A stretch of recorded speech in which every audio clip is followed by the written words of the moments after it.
वर्ध्यात मुसळधार पाऊस. मुसळधार पावसामुळे शाळांना सुट्टी जाहीर करण्यात आली आहे.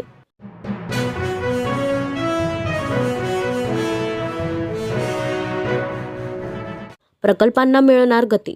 मेट्रो प्रकल्पाला गती देण्यासाठी 250 परप्रांतीय मजूर मुंबईत दाखल.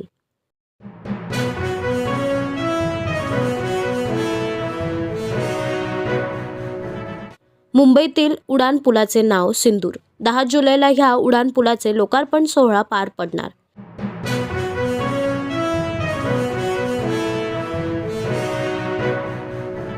शिक्षकांवर ही वेळ येऊ देऊ नका. एका दिवसात प्रश्न मार्गी लावा. शरद पवारांनी सरकारला सुनावले खडेबोल.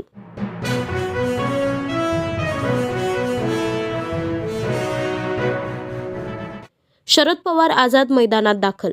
आंदोलन करणाऱ्या शिक्षकांसोबत संवाद साधत आहेत.